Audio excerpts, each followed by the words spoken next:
Welcome to कुशल अध्ययन point में अभय कुमार आप सभी का स्वागत करता हूं आपके अपने परिवार में। आज हम बेटा लेकर आए हैं, आज का जो टॉपिक है वो है बेटा धातु। हम एलिमेंट्स पढ़ चुके हैं इससे पहली बार। मैंने आपको बता दिया था और आपको आग्रह भी कर दिया था कि कुछ समस्या आने के कारण आपके पास वीडियो नहीं आ पाई थी। बट बेटा अब लगातार जैसे लगातार वीडियो आती रही। हमने आपसे वादा भी किया था 12th की वीडियो स्टार्ट हो जाए, हाँ हो जाए, 1-2 दिन में आपकी 12th की वीडियो भी आना स्टार्ट हो जाएगी। अब हम बात कर रहे हैं बेटा कि क्लास 9th का एक टॉपिक है धातु, जिसे हम बोलते हैं बेटा मेटल्स।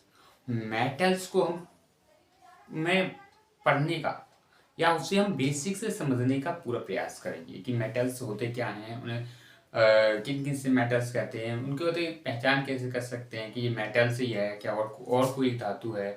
ठीक है, तो ये चीज़ें हम बहुत अच्छी तरीके से समझने का प्रयास करेंगे। ठीक है, अब ऐसा कोई नहीं है। ठीक है, अब बात कर रहे हैं बेटा हम यहाँ पे देख लेते हैं। यहाँ पे आपका लिखा हुआ है क्लास 9 टॉपिक्स धातु या मेटल्स। यहाँ देखो, मरकरी को छोड़कर शेष सभी धातुएं बेटा क्या हैं बेटा, सभी धातुएं मानक ताप 20 डिग्री सेल्सियस 25 डिग्री सेल्सियस पर कैसी अवस्था में ये बेटा, ये सॉलिड अवस्था में, या हम बोल सकते हैं कि ये बेटा ठोस अवस्था में। ठीक है, अब देखो sodium, potassium, copper, silver, iron, aluminium, gold, silver आदि ये क्या है बेटा, धातु हैं। क्या है बेटा, ये धातु हैं। क्या है, धातु। और धातु के गुण है बेटा कि धातु चमकदार होती है। आपने देखा होगा कि धातुएं जितनी भी होती हैं वो सभी चमकदार होती हैं। आपने सोना देखा होगा, लोहा देखा होगा, आयरन शुरुआती में लेके आएंगे पर वो चमकती है। ठीक है, आयरन मतलब लोहा, और सिल्वर है, ये सभी धातुएं चमकती हैं। पर ये जैसे ही चमकती हैं वैसे ही क्या होती है बेटा, धातु क्या होती है बेटा, वायु के संपर्क में आने पर, क्या वायु के संपर्क में रहने पर अपनी चमक खो बैठती है। या हम उसको क्या करते हैं, मार्केट से कोई धातु से बना हुआ बोल सकते हैं उसे कुछ लेकर आए, जैसे कि आपका पानी भरने की जो कंची होती है वो, और बाल्टी है सिल्वर की, तो उन्हें क्या करते हैं शुरुआती में तो आपको चमक दिखेगी, पर बेटा आप उसे जैसे ही छोड़ देंगे। ठीक है, छोड़ने का मतलब मेरा कहने का प्राय ये है कि उसे वायु में छोड़ देंगे 2 से 4 से 8-10 दिन के लिए, तो आपको महसूस होगा कि उसकी जो चमक होगी बेटा, शाइनिंग होगी, वो क्या होगी बेटा, धीरे धीरे जाना स्टार्ट हो जाएगी, मतलब वो चमक धीरे धीरे खत्म हो जाएगी। तो यही यहाँ पे कह रहा है कि धातु क्या कर देते बेटा, वायु के संपर्क में आने पर अपनी चमक खो देते। ठीक है, अब देखो धातुएं तन्नी होती हैं। धातुएं तन्नी का मतलब ये होती है कि धातुएं तन सकती हैं। ठीक है, आपने देखे होंगे कॉपर, सिल्वर, ठीक है, एल्यूमिनियम के जो तार होते हैं वो क्या होते हैं, तने हुए होते हैं। ठीक है, या हम कह सकते हैं एक छोटे से धातु से हम बहुत लंबा तार बना सकते हैं, ये भी हमारा यहाँ पे मत है। ठीक है, धातुओं के महीन तार खींचे जा सकते हैं। क्या बेटा, धातुओं के महीन तार खींचे जा सकते हैं। या हम बात कर सकते हैं कि सभी धातुएं तन्य नहीं होती। क्या बेटा, जितनी भी हमारी प्रकृति में पाई जाती हैं धातुएं वो तन्य नहीं हो सकती। सोना सबसे ज्यादा तन्य धातु है। क्या बेटा, सोना है वो सबसे ज्यादा तन्य धातु है। क्या है, तन्य धातु है। और हम क्या कर सकते हैं, 1 ग्राम गोल्ड में, ठीक है, 1 ग्राम गोल्ड में सोने से ठीक है, कितने, सोने से 2 किलोमीटर लंबी तार खींच सकते हैं। क्या कर सकते हैं बेटा, लंबी तार खींच सकते हैं। तो ये टॉपिक बहुत ही एकदम सरल है, और अगर आप 2 से 3 बार देखेंगे इस टॉपिक को तो आपको ये सारी चीजें बहुत अच्छी तरीके से समझ में आएंगी। ठीक है, अब देखो हम धातु आघातवर्धनी होती हैं। इस गुण के कारण धातुओं को पीटकर बारीक चादरों में परिवर्तित। आघातवर्धनी का मतलब ये है कि इसे हम पीटते हैं तो इससे हम पतली पतली चादरें बना सकते हैं, या चादरों में परिवर्तित कर सकते हैं या परिवर्तन कर सकते हैं। सोना तथा चांदी सबसे अधिक आघातवर्धनीय धातु है, आपने देखा होगा सिल्वर फॉल है या गोल्डन फॉल है जो आपको मिठाइयों पे लगी हुई मिलती है, इसलिए इन्हें बोला जाता है कि ये सबसे ज्यादा अघात वर्धनीय धातु है।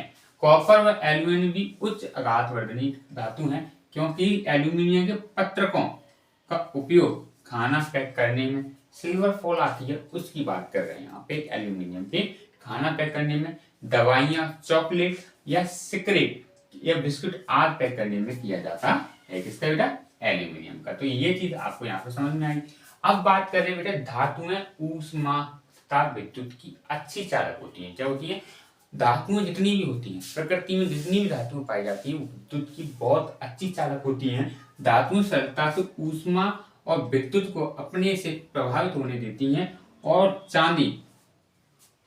चांदी ऊष्मा विद्युत की अच्छी चालक है। चांदी और ऊष्मा क्या बेटा? विद्युत की एक अच्छी चालक है। एल्यूमिनियम ऊष्मा ये भी क्या बेटा? अच्छी चालक है विद्युत की। ठीक है।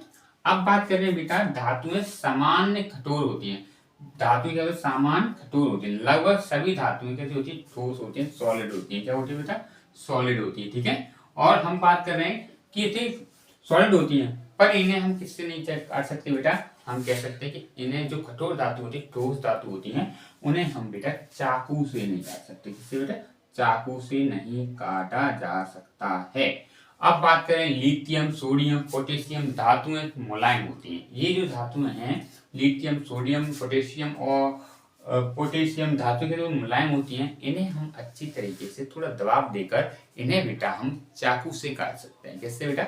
चाकू से काट सकते हैं। तो ये आपका टॉपिक आप समझ में आया होगा आपको। ठीक है। और इनका क्वथनांक और गलनांक। अब बात करें क्वथनांक और गलनांक। क्वथनांक गलनांक क्या होता है? खुद धातुओं को छोड़कर सभी धातुएं के गलनांक तथा क्वथनांक उच्च होते हैं। मतलब कहने का इनका जो धातुओं का जो कौन सी धातुओं, कुछ धातुओं को छोड़कर हम इनका जो गलनांक और क्वथनांक होता है वो कैसे होता है? उच्च होता है। ठीक है। अब देखो समझने का प्रयास करना, हम आपको एक एक चीज को अच्छी तरीके से समझाने का प्रयास कर रहे हैं। और प्रयास इसलिए कर रहे हैं कि आप सारी चीजें बेटा अच्छी तरीके से समझें और समझने का प्रयास करें। ठीक है। आप ये नहीं सोचेंगे कि करने हमें ये नहीं कराया वो नहीं कराया। हम आपको बहुत अच्छी चीजें बारीकी बारीकी से कराने का प्रयास कर रहे हैं यहाँ पे। और धीरे धीरे करके सभी क्लासें आपकी आने लगेंगी। जैसे अभी क्या बायोलॉजी थोड़ी समस्या आने के कारण ये क्लासें रहनी थी, पर आपका समझ में आ जाएगा। ठीक है। मतलब धातुएं का जो क्वथनांक और गलनांक होता है, ठीक है, बॉइलिंग पॉइंट धातुओं का क्वथनांक व गलनांक, ठीक है बेटा, ये जो होते हैं वो कैसे होते हैं? वो उच्च होते हैं। क्या होते हैं? उच्च टेम्परेचर या उच्च तापमान होता है। ठीक है, तापमान होता है। या हम बात करें आयरन, या हम बात करें लोहा। लोहा का जो वो होता है बेटा, क्या होता है बेटा? Boiling point. ठीक है।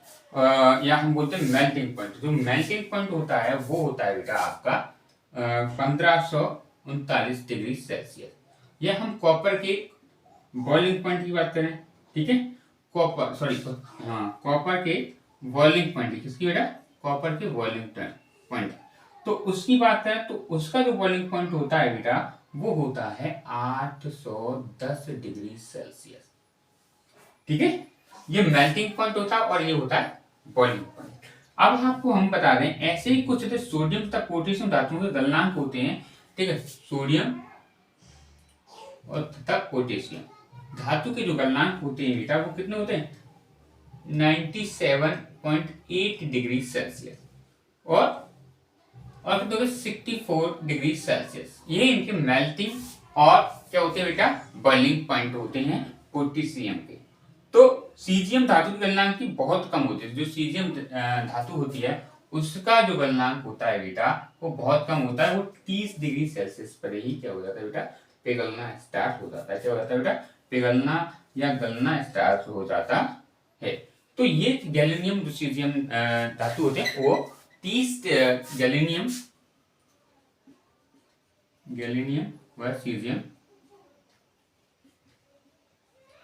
सीधी धातु का जो क्वथनांक और गलनांक के जो पॉइंट होते हैं वो 30 डिग्री सेल्सियस व 28 डिग्री सेल्सियस टेम्परेचर होता है।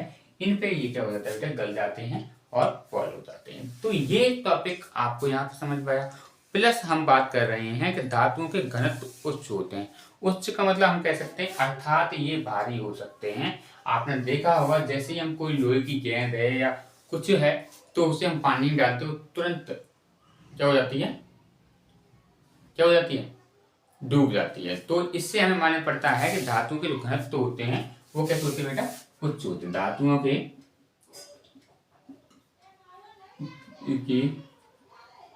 घनत्व उच्च होते हैं, कैसे होते हैं बेटा, उच्च होते हैं। अब हम बात कर रहे हैं बेटा, उच्च तो होते हैं, ये भी चीज आपको यहाँ पे समझ में आई, ठीक है। अब हम बेटा बात कर रहे हैं यहाँ पे कि धातुएं ध्वनिक होती हैं। अब धातुएं ध्वनिक कैसे होती हैं, अगर हम किसी धातु में, जैसे आपने देखा होगा कि खेतों में पोल खड़े हुए होते हैं, ठीक है, ये पोल है और इस पर क्या हमारे बेटा, यहाँ पे ये बच्चा खड़ा हुआ है और यहाँ से इसने एक दिला फेंक दिया और यहाँ पे लगा, तो यहाँ पे क्या होगी, आवाज होती है। या हम किसी थाली को धरती पर पड़ गए या हम किसी चीज को तो ठोके बजाएं, जैसे ये तो लकड़ी का है, ठीक है, पर ये क्या है, तो इनमें आवाजें आती हैं। तो यहाँ पर आपको ये वाला जो पॉइंट था वो आपको समझ में आया होगा, आशा करता हूँ। और वीडियो कैसा लगा ये जरूर बताइएगा, तभी सारा कुछ हो सकता है। क्योंकि इसे आपको समझ नहीं आ रहा तो मुझे बताइए, मैं और अच्छी तरीके से समझाने का प्रयास करूंगा। यहाँ पर बच्चे की रोने की आवाज जरूर आएगी, क्योंकि यहाँ पे हमारे जो पड़ोसी हैं वो बहुत ही थोड़े अच्छे टाइप के हैं, तो इसलिए यहाँ आवाज आ सकती है, पर ऐसा कुछ नहीं है, बहुत ही अच्छे लोग हैं वो सभी। आप पढ़ने पर ध्यान दीजिए, बच्चे की आवाज पर ध्यान न दीजिए, ठीक है। तो थैंक यू फॉर वीडियो देखने के लिए, और लाइक शेयर कमेंट जरूर कीजिएगा, फॉलो कर लीजिएगा ज़्यादा से ज़्यादा, और वीडियो आपको प्रतिदिन आना स्टार्ट हो जाएगी। Thank you very much.